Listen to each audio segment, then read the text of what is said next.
Part of the problem is, though, that too many people, I'm going to pick up on the phrase that Hamish used. Too many people come into property, which is a business, and view it as an investment. And that's part of the problem, that they're not viewing it as a business. I mean, very few businesses could actually survive on a 15% profit margin. And that's why a lot of people really struggle, because they're not viewing property when they come into it as a business. They're viewing it as an investment, a place to park money. And obviously, that's okay if you've got lots of money to park money in property. But a lot of people are parking other people's money in property. In other words, they're borrowing the money to park in property. And they can't control any of the factors. So they can't control how much that money is going to cost them over a long period of time. They can't control where the price of the property is going to be over a long term.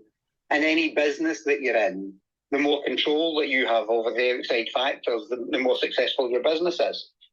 And I think the problem is that most people aren't coming into it as a business. And it might be worth at this point kind of talking about some of the business models that we have used. I've got 11 business models in front of me here. I just pulled it up on my screen that I was talking on Clubhouse the other day there. And to just give you an indication when you treat property as a business and not as an investment. So if you're okay with it, Emma, I'll go through those. Yeah, that would be great. So here's just 11 of the kind of business models that we have used over the last 3 decades. So I went into detail in one of my own Clubhouse rooms, and if you click my face, as they say, on Clubhouse and have a wee look, you'll find it. I think it was last Sunday's room, and it was residential caravan park. So we've built residential caravan park, 6 of them to be precise. 64% return, and we also get the sales of the residential caravan park caravans as well. So that's a reasonable return. So you've got 64% return on rental, and then you've got also the sales with roughly a 50%, £50,000 margin in each one of the park homes. We've bought commercial property and rented it back. It's very difficult to buy a residential property in this country and buy it back, rent it back, because it's controlled by the FCA. And you have to be registered to do so, but commercial property you can buy and rent back.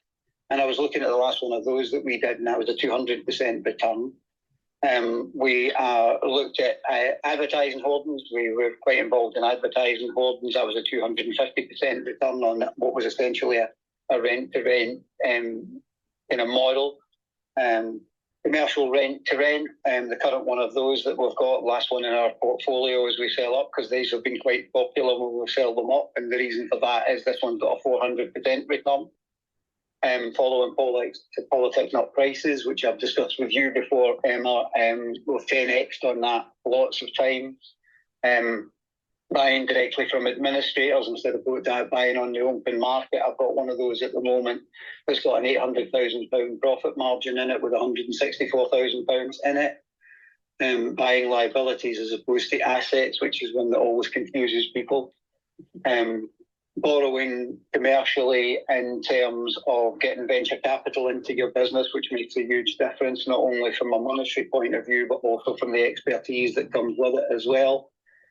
And grant funding. I done a whole room on grant funding as well, if somebody wants to click my face again and have a wee look at that.